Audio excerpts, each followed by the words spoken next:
Hello friend, स्वागत है आप सभी का अपने चैनल आस्क बोर्ड में। तो प्यारे बच्चे, यहाँ पे हम लाइव आ चुके हैं। आप लोग एक बार लाइव आइए और एक बार बता दीजिए कि आवाज़ की क्वालिटी में, वीडियो की क्वालिटी में कोई दिक्कत तो नहीं है। क्योंकि प्यारे बच्चों, आज की क्लास में हम लोग फिजिक्स के ऐसे क्वेश्चन पढ़ेंगे जो कभी ना कभी पूछे गए होंगे। जैसे देखिए 2012 2014 यानी सारा प्रीवियस ईयर क्वेश्चन करने वाले। तो यहाँ पे आप लोग क्या कीजिएगा, जितने भी क्वेश्चन कराएंगे ना, सारा का सारा कभी ना कभी पूछा गया प्रश्न है। ये आपके फाइनल बोर्ड परीक्षा के लिए भी इंपॉर्टेंट है, क्योंकि ये सब क्वेश्चन कहीं आ सकते हैं आपके एग्जाम में। तो आप लोग इसको बना के बहुत ही अच्छा मार्क्स ला सकते हैं। तो सभी प्यारे बच्चों से निवेदन है कि एक बार सभी बच्चे इस वीडियो को शेयर करेंगे और सभी प्यारे बच्चों को यहाँ पे क्या गुड मॉर्निंग, कैसे हैं आप सब, एक बार बता दीजिए। जल्दी जल्दी कमेंट कीजिए और एक बार बता दीजिए कि आप सब कैसे हैं। तो चलिए, यहाँ पे जो आज का क्लास होने वाला है, यहाँ आप देखिए फिजिक्स का होने वाला है। और फिजिक्स में आपको पता ही है कि जो प्रीवियस ईयर क्वेश्चन है, आजकल बहुत ज्यादा क्वेश्चन प्रीवियस ईयर से आ रहा है, खास करके सब्जेक्टिव क्वेश्चन। इसलिए हम यहाँ देखिए सब्जेक्टिव आपको बताने वाले हैं। तो बिना किसी टाइम वेस्ट प्यारे बच्चों, चैनल पे पहली बार आए हैं, फटाफट से सब्सक्राइब करके बेल आइकन को प्रेस करके ऑल पे, और लाइक नहीं किए हैं लाइक कर दीजिएगा। और वो व्हाट्सएप ग्रुप में नहीं जुड़े हैं, यहाँ आप देखिए 91 35 74 20 24, आप इस पे मैसेज करके फटाफट से मैसेज कीजिएगा, एक लिंक जाएगा, दबा के ज्वाइन हो जाइएगा। फटाफट से आप लोग जुड़ जाइए। और इसका पीडीएफ डाउनलोड करना है तो कैसे आप लोग फ्री में डाउनलोड कर सकते हैं, ये हम आपको बताएंगे। तो आप लोग अंत तक बने रहिएगा। तो चलिए प्यारे बच्चों, यहाँ पे शुरू कर देते हैं बिना किसी देरी के। तो आप सब एकदम रेडी रहिएगा, क्योंकि क्लास होगा बहुत ही ज्यादा बेहतरीन। तो चलिए प्यारे बच्चों, यहाँ पे हम शुरू कर देते हैं। देखिए पहला नंबर क्वेश्चन आपके सामने है कि विद्युत आवेश के दो मौलिक गुण लिखें। विद्युत आवेश के दो मौलिक गुण लिखें। तो प्यारे बच्चों, यहाँ पे उसके गुण कौन कौन से हो जाएंगे। पहला कि विद्युत आवेश क्या होता है, एक अदिश राशि होता है। ये आप लोग मौलिक गुण लिख सकते हैं, विद्युत आवेश, इलेक्ट्रिकल चार्ज। दूसरा आप लोग लिख सकते हैं आवेश, विद्युत आवेश, इसको ना कोई उत्पन्न कर सकता है ना कोई नष्ट कर सकता है। ये भी आप लोग इसका गुण ही है, प्रॉपर्टी है, ये भी लिख सकते हैं। तीसरा लिख सकते हैं कि जो विद्युत आवेश होता है ना, ये क्वांटमीकृत होता है, ये भी लिख सकते हैं। यानी 2 पूछा है, आप 4 5 10 कितना भी लिख सकते हैं। तो यहाँ पे आप लोग से सिर्फ 2 पूछा गया। और देखिए क्वेश्चन क्या है, 2012 में और 2014 में ये क्वेश्चन आया हुआ है। अगर ऐसा क्वेश्चन पूछता है तो आपको लिखना है। देखिए यहाँ पे कैसे लिखना है, सबसे पहले लिखिएगा कैसे, यहाँ पे ध्यान रखिएगा। सबसे पहले आप लोग यहाँ पे ध्यान रखिएगा मेरे प्यारे बच्चे, कि यहाँ पे लिखना है कि विद्युत आवेश के गुण, पहले ऐसे हेडिंग डालना है। फिर लिखना है कि विद्युत आवेश एक अदिश राशि होता है। यह क्या होता है, विद्युत आवेश क्वांटमीकृत होता है। अब देखिए, विद्युत आवेश हमेशा संरक्षित होता है, इसको ना तो कोई उत्पन्न कर सकता है ना तो कोई इसे नष्ट कर सकता है। ये क्या है, संरक्षित रहता है। अब यहाँ देखिए लागन आवेश विकर्षित तथा विराम, आप देखिए विपरीत आवेश आकर्षित करता है। आप लोग ये भी लिख सकते हैं कि जो सजातीय आवेश होता है, सजातीय आवेश का मतलब क्या, जिसमें क्या हो, प्लस प्लस हो, ये सजातीय आवेश क्या करेगा, प्रतिकर्षित करेगा। ये क्या करता है प्यारे बच्चों, प्रतिकर्षित करता है। तो यहाँ देखिए ये क्या करेगा, एक दूसरे को दूर भागेगा, यानी एक दूसरे से क्या करता है, दूर भागता है। यानी कहने का मतलब क्या, सजातीय आवेश यानी ये प्लस और ये प्लस क्या करेगा, एक दूसरे को प्रतिकर्षित करेगा। यहाँ आप देखिए माइनस और माइनस क्या करेगा, एक दूसरे को प्रतिकर्षित करेगा। और विजातीय आवेश क्या करेगा, वही बोला कि जो यहाँ देखिए विपरीत आवेश होते हैं वो क्या करते हैं, आकर्षित करते हैं। यानी विपरीत आवेश का मतलब क्या, एक पे प्लस और एक पे क्या, माइनस, ये क्या करेंगे, एक दूसरे की तरफ आकर्षित होंगे।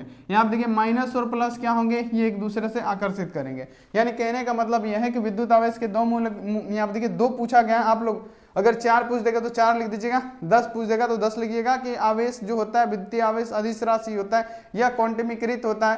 प्यारे बच्चों, जो विद्युतीय आवेश होता है इसको कोई नष्ट नहीं कर सकता, ना तो कोई उत्पन्न कर सकता है ना तो कोई नष्ट कर सकता है। ये क्या होता है, संरक्षित होता है। तो आप लोग लिख सकते हैं कि विद्युतीय आवेश संरक्षित होता है। तीसरा कि जो सजातीय आवेश होते हैं एक दूसरे को प्रतिकर्षित करते हैं, और जो विजातीय आवेश होते हैं वो एक दूसरे को आकर्षित करते हैं। तो ये गुण है, प्रॉपर्टी तो बहुत सारे लिखे जा सकते हैं। तो आप लेकिन क्वेश्चन देखिएगा कि ये पूछा गया क्वेश्चन है, ध्यान रखिएगा। अगला यहाँ पे आ जाइए कि विद्युत चुंबक तथा स्थायी चुंबक में 2 अंतर लिखें। विद्युत चुंबक और अस्थायी चुंबक में अंतर। देखिए विद्युत चुंबक और अस्थायी चुंबक बहुत बड़ा डिफरेंस है। तो देखिए विद्युत चुंबक जो होता है ना, कभी भी नरम लोहा मुलायम इस्पात से बनता है, पहला। और जो प्यारे बच्चों यहाँ देखिए जो अस्थायी चुंबक होता है ना, अस्थायी चुंबक क्या होता है, कठोर लौह चुंबकीय पदार्थ से बना होता है। पहला डिफरेंस हो गया, आपसे 2 पूछा गया। तो चलिए देख लेते हैं क्या क्या इसका डिफरेंस है, आप लोग 100% समझ सकते हैं। तो यहाँ देखिए दूसरा नंबर क्वेश्चन देखिए 2012 और 2020 में ये क्वेश्चन पूछा गया, यानी ये सब क्वेश्चन रिपीटेड क्वेश्चन है। क्वेश्चन है कि यहाँ आप देखिए विद्युतीय चुंबक एवं यहाँ देखिए अस्थायी चुंबक में 2 अंतर लिखे। तो सबसे पहले तो हम आपको बताएंगे हेडिंग डालना जरूरी है, हेडिंग डालना बाबू जरूरी है। यहाँ पे ऐसे डालिएगा, उसके बाद से लिखिएगा पहला यहाँ पे कि विद्युत चुंबक क्या है और यहाँ पे देखिए अस्थायी चुंबक क्या है। चाहे तो आप लोग इसको डिवाइड में कर सकते हैं, यहाँ पे विद्युत चुंबक और यहाँ पे क्या अस्थायी चुंबक लिख के भी यहाँ पे आप बना सकते हैं ऐसे, लेकिन इससे कोई बात नहीं है, हम यहाँ पे ऐसे नहीं लिख पाए, आप ऐसे भी लिख सकते हैं, ऐसे भी लिख सकते हैं। तो देखिए अगर आपसे पूछे कि विद्युत चुंबक और अस्थायी चुंबक में 2 अंतर लिखे, तो आपको प्यारे बच्चे कैसे लिखना है हम आपको समझा रहे हैं। देखिए अस्थायी चुंबक में हम क्या बताएं कि क्या होता है, कठोर लौह चुंबकीय से, लेकिन विद्युत चुंबक नरम लोहा का बना होता है। यानी लिखिएगा कि विद्युत चुंबक नरम लोहा पदार्थ से बने होते हैं, जैसे क्या मुलायम इस्पात, यानी वही बात है, वही बात आ गई। अब यहाँ देखिए अस्थायी चुंबक का, तो अस्थायी चुंबक में क्या होगा, अस्थायी चुंबक तो क्या होता है, कठोर लौह चुंबकीय पदार्थ के बने होते हैं जैसे स्टील। ये पहला डिफरेंस हो गया कि अस्थायी चुंबक लौह कठोर, यहाँ पे देखिए कठोर लौह चुंबकीय से बने होते हैं, लेकिन यहाँ पे देखिए विद्युत चुंबक क्या होता है, मुलायम इस्पात से बना होता है। अब देखिए दूसरा कि इसमें यहाँ पे देखिए एक अस्थायी चुंबकीय क्षेत्र होता है जो जब तक रहता है जबकि इसकी यहाँ पे देखिए कुंडलियों में विद्युत धारा प्रवाहित होती रहती है। समझिए यहाँ पे कि इसमें एक अस्थायी चुंबकीय क्षेत्र रहता है, किसमें, नरम लोहा में। नरम लोहा में एक अस्थायी चुंबकीय क्षेत्र रहता है, जब तक रहता है जब तक उसमें विद्युत धारा का प्रवाह रहता है, जब तक वो रहता है जब तक इसमें विद्युत धारा का प्रवाह रहता है। और यहाँ देखिए दूसरा इसमें डिफरेंस क्या लिखेगा कि इसका एक अस्थायी चुंबकीय क्षेत्र होता है, यानी क्या, जो स्टील होता है, यानी कहने का मतलब क्या, जो कठोर लौह चुंबकीय पदार्थ होता है उसका एक अस्थायी चुंबकीय क्षेत्र होता है, लेकिन इसमें क्या होगा, इसका अस्थायी होगा। ये जब तक विद्युत क्षेत्र उसमें रहेगा, विद्युत धारा रहेगा, तब तक वो रहेगा, विद्युत धारा खत्म, वो प्यार बच्चों क्या होगा, वो भी खत्म। यानी जो यहाँ पे अस्थायी चुंबक होता है उसमें क्या होता है, एक अस्थायी चुंबकत्व तो होता है, लेकिन इसमें क्या होता है, नहीं होता है। इसमें क्या होता है, अस्थायी चुंबकत्व तो होता है जो जब तक रहता है जब तक इसमें विद्युत धारा प्रवाहित होती रहती है। तो ये डिफरेंस है, ये क्वेश्चन आपको याद होने चाहिए। अगला आ जाइए, ये देखिए इंग्लिश मीडियम वाले फटाफट से एक बार स्क्रीनशॉट ले लेंगे।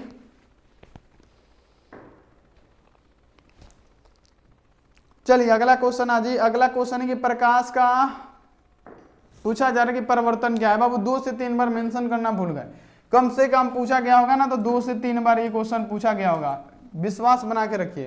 देखिए क्वेश्चन है कि जब यहाँ देखिए क्या पूछा जा रहा है कि प्रकाश का परिवर्तन क्या होता है। समझिएगा ये क्वेश्चन पूछा जाता है कि प्रकाश का परिवर्तन क्या होता है। तो जब प्रकाश की किरण किसी एक माध्यम से दूसरे माध्यम में प्रवेश करती है, प्रकाश की किरण सघन माध्यम से विरल माध्यम में जाए, तब यहाँ पे कहा जा रहा है कि जब यहाँ देखिए प्रकाश की किरण किसी एक माध्यम से दूसरे माध्यम में प्रवेश करती है, तो यहाँ देखिए तल से टकरा के वापस उसी माध्यम में लौट आती है। इस प्रकार के यहाँ देखिए प्रकाश के प्यारे बच्चों हम लोग क्या कहते हैं, तो उसे हम लोग प्रकाश का परावर्तन, यानी क्या हो जाएगा प्यारे बच्चों, यहाँ पे आपको याद रखना है कि रिफ्लेक्शन हो जाएगा। तो यहाँ देखिए जब प्रकाश ये किरण किसी एक माध्यम से दूसरे माध्यम में प्रवेश करती है, तो उस तल से टकरा के उसी माध्यम में पुनः लौट आती है। उस प्रकार के प्रकाश किरण को हम लोग क्या कहते हैं, तो प्रकाश का परिवर्तन कहते हैं। तो यहाँ पे आप लोग देख सकते हैं कि एक माध्यम से टकरा के फिर यहाँ पे क्या, यहाँ से टकरा के इसको यहाँ पे जाना चाहिए, तो पुनः उसी माध्यम में चला जा रहा है।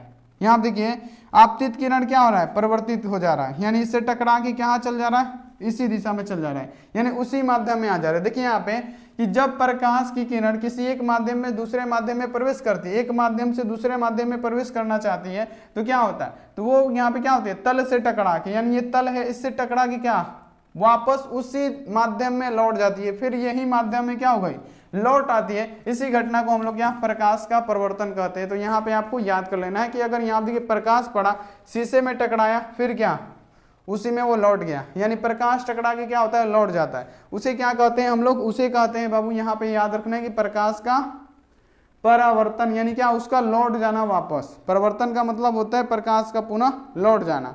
ये समझ में आ गया होगा। अगला यहाँ पे आ जाइए, देखिए कि पूर्ण आंतरिक परिवर्तन से आप क्या समझते हैं, और ज्यादा से ज्यादा इसमें ऑप्टिक्स का क्वेश्चन है, क्योंकि आपका फिजिक्स का जो डे 8 था ना, समझ लीजिए कि इसी में, फिजिक्स का जो आपका डे 8 था वो समझ लीजिए कि इसी में, क्योंकि इसमें ऑप्टिक्स से ज्यादा क्वेश्चन रहेंगे। ये देखिए क्वेश्चन है कि यहाँ देखिए पूर्ण आंतरिक परिवर्तन से आप क्या समझते हैं, इसके शर्तों को लिखिए। क्या है, देखिए 2016 का ये क्वेश्चन है, 2021 का क्वेश्चन है, पूछा गया क्वेश्चन है कि पूर्ण आंतरिक परिवर्तन से आप क्या समझते हैं, इसके शर्त को लिखे। तो जब यहाँ देखिए, जब कोई प्रकाश किरण सघन माध्यम से विरल माध्यम में प्रवेश करती है तो आपतन कोण का मान क्रांति कोण से अधिक होने पर प्रकाश क्या होती है, विरल माध्यम में प्रवेश करने के बजाय वो सघन माध्यम में ही लौट आती है, और इसी घटना को हम लोग क्या कहते हैं, तो इसी घटना को हम लोग क्या कहते हैं, पूर्ण आंतरिक परिवर्तन कहते हैं। अब इससे आसान डेफिनेशन, इससे आसान भाषा में आपको कोई नहीं समझा सकता कि प्रकाश का पूर्ण आंतरिक परिवर्तन। समझिए क्वेश्चन से कि प्रकाश का पूर्ण आंतरिक परिवर्तन, यानी यहाँ पे क्या हो जाएगा, टोटल इंटरनल रिफ्लेक्शन। यानी कहने का मतलब क्या कि जब प्रकाश किरण सघन माध्यम से विरल माध्यम में जाती है, यानी एक माध्यम से दूसरे माध्यम में जाती है, तो क्या होता है, समझिएगा कि आपतन कोण का मान क्रांति कोण से अधिक हो जाते पर, अब आपतन कोण का मान क्या होगा, क्रांति कोण से अधिक होने पर प्रकाश किरण क्या होती है, विरल माध्यम में प्रवेश करने के बजाय सघन माध्यम में ही लौट जाती है। क्यों? क्योंकि यहाँ पे आपतन कोण का मान क्या हो रहा है, क्रांति कोण से अधिक हो रहा है। इसी कारण क्या होता है, प्रकाश विरल माध्यम में क्या करती है, विरल माध्यम में प्रवेश करने के बजाय वो सघन माध्यम में ही लौट आती है, और इसी को हम लोग क्या कहते हैं, इसी घटना को हम लोग पूर्ण आंतरिक परिवर्तन कहते हैं। तो यहाँ पे आपको इसको याद कर लेना है। अब यहाँ पे पूछा गया कि इसके शर्त कौन कौन से होंगे, तो इसका 2 शर्त होता है प्यारे बच्चों, याद रखना, ये मोस्ट इंपोर्टेंट क्वेश्चन है कि प्रकाश के पूर्ण आंतरिक परिवर्तन के शर्त कौन कौन से हैं। तो प्यारे बच्चों इसका शर्त कौन हो जाएगा, तो प्रकाश की किरण को सघन माध्यम से विरल माध्यम में जाना चाहिए। यानी कहने का मतलब क्या, प्रकाश की किरण को कहां से कहां जाना चाहिए, सघन, यहाँ देखिए सरल माध्यम से सघन माध्यम से विरल माध्यम में। तो ये तो नहीं जा रहा है, क्या हो रहा है, आपतन कोण का मान परिवर्तन कोण से अधिक होने पे वो पुनः लौट आ जा रहा है। तो ये तो प्यारे बच्चों इसलिए ना पूर्ण आंतरिक परिवर्तन होता है। यानी कहने का मतलब क्या, प्रकाश की किरण सघन माध्यम से विरल माध्यम में जाना चाहिए, सघन माध्यम में आपतन कोण का मान क्रांति कोण से अधिक होना चाहिए, तभी तो वो रिफ्लेक्ट करके आएगा, तभी तो आ जा रहा है प्यारे बच्चों। तो यहाँ पे आप लोग इसको याद कर लेना है कि अगर जाएगा और अधिक होगा तो फिर क्या, सघन से विरल में जाएगा और अधिक होगा क्रांति कोण का मान, तो प्यारे बच्चों क्या होगा, वो क्या होगा प्यारे बच्चों, आपतन कोण का मान कभी भी क्रांति कोण से अधिक होगा, तभी तो वो सघन माध्यम से विरल माध्यम में जाएगा और फिर क्या हो जाएगा, पूर्ण वो वापस आ जाएगा। क्यों? क्योंकि आपतन कोण का मान क्या होता है, क्रांति कोण से अधिक होता है। तो यहाँ पे आपको इसको भी याद कर लेना है, बिल्कुल मोस्ट इंपोर्टेंट क्वेश्चन है। अब देखिए ऑप्टिक्स का यही क्वेश्चन 2 बार पूछा गया है, यहाँ पे मेंशन है 2 से 3 बार, बाबू 2 से 3 बार सब क्वेश्चन पूछा गया है। तो यहाँ पे आपको ध्यान रखना है कि क्रांति कोण किसे कहते हैं, क्रांति कोण किसे कहते हैं। तो जब कोई प्रकाश की किरण सघन माध्यम से विरल माध्यम में प्रवेश करती है तो सघन माध्यम में आप देखिए आपतन कोण का वह मान जिसके लिए अपवर्तन कोण का मान क्या हो जाए, 90 डिग्री हो जाता है, उसे हम लोग क्रांति कोण कहते हैं। अब यहाँ देखिए उसमें क्या हो रहा था कि जब सघन माध्यम से विरल माध्यम में जा रहा था तो यहाँ देखिए अपवर्तन कोण का मान क्या, क्रांति कोण से अधिक होने पे क्या यार बच्चों क्या, वो पुनः वापस आ जा रहा था। लेकिन क्रांति आप देखिए कोण, अगर आपसे पूछे कि क्रांति कोण किसे कहते हैं, तो देखिए क्रांति कोण किसे कहते हैं, तो जब कोई प्रकाश की किरण सघन माध्यम से विरल माध्यम में प्रवेश करती है तो जहाँ क्या होता है, तो सघन माध्यम में आपतन कोण का वह मान जिसके लिए अपवर्तन कोण कितना डिग्री का हो जाए, 90 डिग्री का हो जाए, उसे हम लोग क्या कहते हैं, तो क्रांति कोण कहते हैं। अब यहाँ आप देखिए इसके भी शर्त होते हैं, तो इसके शर्त आप लोग कैसे लिख सकते हैं कि प्रकाश की किरण को प्रकाशीय सघन माध्यम से प्रकाशीय विरल माध्यम में गमन करना चाहिए, ये इसके शर्त है। दूसरा लिखना है कि आपतन कोण का मान उस माध्यम में क्रांति कोण से क्या होना चाहिए, अधिक होना चाहिए। कहने का मतलब कि आपतन कोण का मान उस माध्यम में क्रांति कोण के मान से क्या हो, अधिक हो, तभी होगा यह संभव क्या, यहाँ पे क्रांति कोण। तो यहाँ पे आपको इसको लिख देना है, बिल्कुल मोस्ट इंपोर्टेंट क्वेश्चन है। तो आप सभी से लिख के याद कर लीजिएगा, 2 मिनट नहीं लगेगा याद करने में, लेकिन ये क्वेश्चन बहुत ही ज्यादा इंपॉर्टेंट होते हैं। अब देखिए नाभिकीय रिएक्टर पूछा जा रहा है कि नाभिकीय रिएक्टर जो न्यूक्लियर यहाँ पे देखिए रिएक्टर होता है वो क्या होता है, इसका 2 उपयोग लिखें। नाभिकीय रिएक्टर क्या है, इसके 2 उपयोगों को लिखें।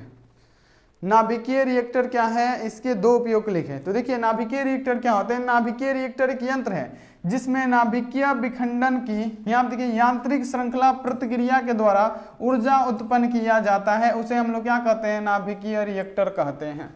समझिएगा, इससे आसान डेफिनेशन नहीं मिलेगा कि नाभिकीय रिएक्टर एक यंत्र है, प्यारे बच्चों क्या है, एक युक्ति है जिसमें क्या होते हैं, नाभिकीय विखंडन की यहाँ देखिए संयंत्र श्रृंखला प्रक्रिया के द्वारा ऊर्जा उत्पन्न किया जाता है। यानी क्या, नाभिकों को तोड़ के प्यारे बच्चों यहाँ पे क्या, एक नाभिक को हल्के हल्के नाभिक में तोड़ के इसके द्वारा यहाँ पे क्या किया जाता है, इससे ऊर्जा को क्या किया जाता है, उत्पन्न किया जाता है, ऊर्जा को उत्पन्न किया जाता है। इसीलिए प्यारे बच्चों इसे क्या कहते हैं, तो नाभिकीय रिएक्टर कहते हैं। ध्यान रखिएगा कि नाभिकीय रिएक्टर एक युक्ति है जिसमें क्या किया जाता है, नाभिकीय विखंडन की यांत्रिक श्रृंखला द्वारा, यानी एक बड़े नाभिक को तोड़ के हल्के हल्के नाभिक में विभक्त करके उसके द्वारा अगर ऊर्जा उत्पन्न किया जाता है उसे हम लोग क्या कहते हैं, तो नाभिकीय रिएक्टर कहते हैं। अब यहाँ पे हैशटैग इसका उपयोग लिखिए। उपयोग अगर आपसे पूछा है तो आपको लिखना है कि इसके दो उपयोग, तो इसके द्वारा अनेक तत्वों के रेडियो आइसोटोप बनाए जा सकते हैं। किसके, तो नाभिकीय रिएक्टर द्वारा।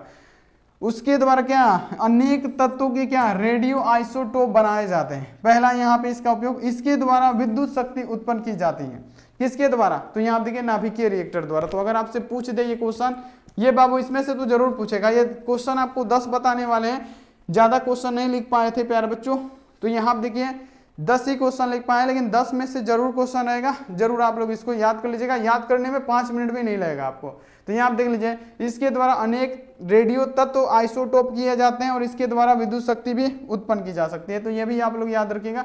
चलिए, क्यूरी ताप क्या है, क्यूरी ताप बहुत बढ़िया क्वेश्चन है कई बार, क्योंकि हम आपको ज्यादा से ज्यादा पढ़ा रहे हैं क्या, ऑप्टिक्स के ज्यादा क्वेश्चन, क्योंकि आपका डे 8 चल रहा था और मान लीजिए कि ये डे 8 ही है। चलिए आप देखिए क्वेश्चन आपके सामने कि क्यूरी ताप क्या होता है। बाबू क्यूरी ताप क्या होता है, जहां पे लौह चुंबकीय पदार्थ अनुचुंबकीय पदार्थ में बदलने लगता है। बाबू पढ़ाए थे ना आपको ऑब्जेक्टिव में कि क्यूरी ताप क्या होता है। तो क्यूरी ताप होता है कि वह उच्चतम ताप जिस पर एक लौह चुंबकीय पदार्थ क्या होता है, अनुचुंबकीय पदार्थ में बदलने लगता है, परिवर्तित होने लगता है। बाबू क्वेश्चन सब इंपोर्टेंट है, यहाँ पे याद रखना है कि यहाँ पे क्यूरी ताप क्या होता है। तो यहाँ देखिए क्यूरी ताप होता है कि वह अधिकतम मान, वह उच्चतम ताप जिस पे क्या हो, एक लौह चुंबकीय पदार्थ धीरे धीरे क्या, अनुचुंबकीय पदार्थ में परिवर्तित होने लगे, उसे हम लोग क्या कहते हैं प्यारे बच्चों, उसे कहते हैं हम लोग क्या।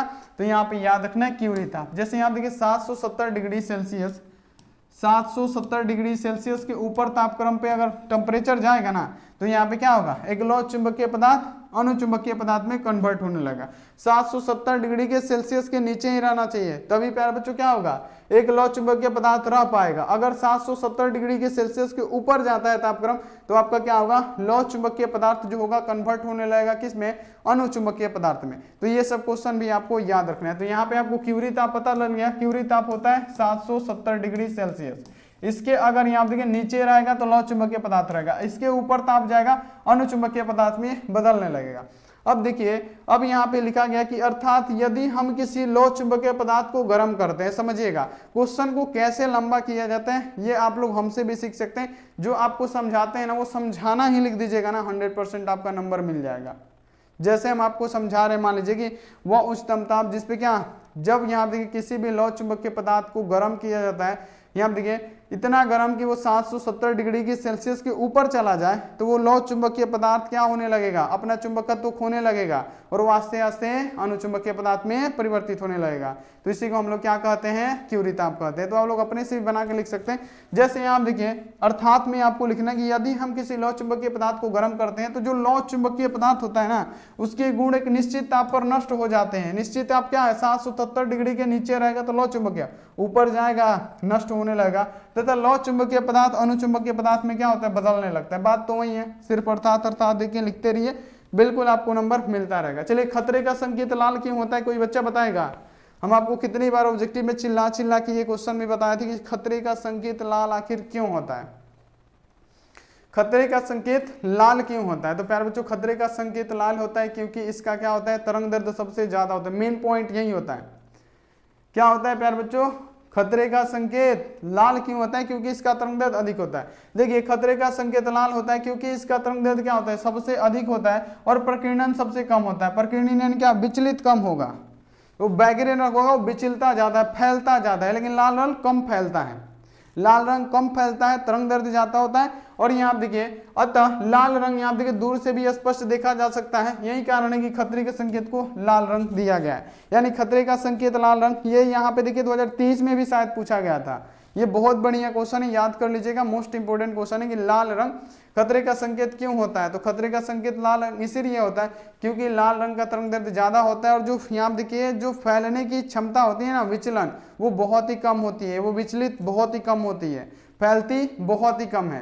तो यहाँ आप देख लीजिए, कोई भी एक लाइट है उसको आप लोग कहीं यहाँ देखिए बोतल वोतल में, जैसे मान लीजिए कोई भी लाइट हो, उसको यहाँ देखिए उसके प्रकाश को ऐसे कर दीजिएगा ना तो वो दूरी तक जाएगा, लेकिन उसी को फैला दीजिएगा ना कुछ डाल के, तो वो क्या होगा प्यारे बच्चों, वो ज़्यादा दूर नहीं जा पाएगा, यानी वही कारण है। यानी जो लाल रंग होता है ना वो विचलित कम होता है और तरंग दैर्ध्य ज़्यादा होता है, इसलिए। अगला यहाँ पे आ जाइए 9 नंबर कि उन दो कारकों को लिखिए जिस पर क्या हो, ताप युग्म में उत्पन्न ताप विद्युत वाहक बल पर निर्भर करता है। यानी कहने का मतलब ये कब 2 बार पूछा गया है, पता नहीं कब यहाँ पे, लेकिन 2 बार जरूर पूछा गया है कि उन दो कारकों को लिखिए जिस पर क्या ताप युग्म में उत्पन्न ताप विद्युत वाहक बल पर निर्भर बल यहाँ पे क्या निर्भर करता है।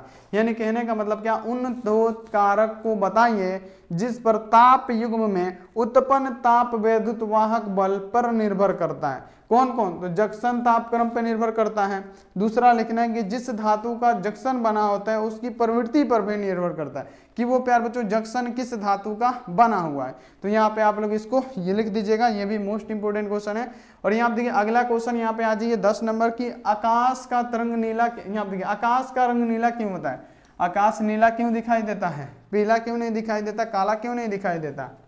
तो यहाँ पे आप लोग समझिए कि आकाश नीला क्यों दिखाई देता है। तो देखिए जब यहाँ देखिए सूर्य से निकलने वाली प्रकाश की किरणें पृथ्वी के वायुमंडल में जब प्रवेश करती है ना, जो प्रकाश निर्वात से निकल के पृथ्वी के वायुमंडल में प्यार बच्चों जब प्रवेश करती है तो यहाँ देखिए विभिन्न रंगों में वो प्रकिर्णित हो जाती हैं, यानी बहुत सारे रंगों में वो विचलित हो जाती है। चूंकि नीले रंग का तरंग दैर्ध्य लाल रंग के तरंग दैर्ध्य से क्या होता है प्यारे बच्चों, कम होता है। नीला का तरंग दैर्ध्य लाल रंग से कम होता है तथा नीले रंग का प्रकीर्णन क्या होता है, लाल रंग से अधिक होता है। नीले रंग का प्रकीर्णन लाल रंग से अधिक होता है, यही कारण होता है कि आकाश नीला दिखाई देता है। लाल के बजाय क्या दिखाई देगा, नीला दिखाई देगा। तो यहाँ पे आप लोग इसको याद कर लीजिएगा कि यहाँ पे जो प्रकाश नीला दिखाई पड़ता है उसका कारण यही है कि आप देखिए जब सूर्य से निकलने वाली प्रकाश की किरणें, जब सूर्य से निकलने वाली प्रकाश की किरणें पृथ्वी के वायुमंडल में प्रवेश करती है ना, तो विभिन्न रंगों में परिगणित हो जाती है। चूंकि आपको पता है कि जो नीले रंग का तरंग दैर्ध्य होता है वो लाल से कहीं कम होता है तथा नीले रंग का प्रकीर्णन क्या होता है, लाल से अधिक होता है। यही कारण है कि जो यहाँ पे देखिए जो आकाश है कैसा दिखाई देता है, नीला दिखाई देता है। तो यहाँ पे प्यारे बच्चों आज 10 ही सब्जेक्टिव रहने दीजिए, थोड़ा सा थक गए हैं हम भी बहुत ज़्यादा। तो यहाँ पे देखिए 10 ही सब्जेक्टिव याद कर लीजिए, बाकी यहाँ पे आपका जरूर करवाया जाएगा। एक दिन पूरा यहाँ पे देखिए 50-100 को ऑब्जेक्टिव भी करवा देंगे, महा मैराथन 3-4 घंटा लेके ओनली सब्जेक्टिव भी करवा देंगे। चैप्टर 1 से लेके पूरा यहाँ पे कम से कम 10-12 तक एक ही दिन में खत्म कर देंगे, बाकी जो बचेगा उसको यहाँ पे कर लिया जाएगा। तो चलिए आप देखिए क्या कीजिए, चैनल को फटाफट से सब्सक्राइब करके बेल आइकन को प्रेस करके ऑल पे, और लाइक नहीं किए हैं लाइक कर दीजिएगा। नंबर नोट कीजिए, व्हाट्सएप ग्रुप में जुड़ जाइए 9135742024। आप इस पर क्या कीजिए, मैसेज करके फटाफट से जुड़ जाइए। अब देखिए इसका PDF डाउनलोड करने के लिए सबसे पहले क्या करना होगा, आपने फ़ोन में गूगल या क्रोम को ओपन करना है और ओपन कीजिएगा ऐसे। ओपन करने के बाद से यहाँ देखिए आपके सामने सर्च बार दिखेगा, तो सिंपली आपको क्या लिखना है, ASKBORD लिखिएगा और यहाँ पे सर्च कर दीजिएगा, ऐसा आएगा। आपको इसी पे एक बार क्लिक करना है। जैसे ही आप इस पे एक बार क्लिक कीजिएगा ना, यहाँ आप देखिए यहाँ पे अभी नहीं दिखा रहा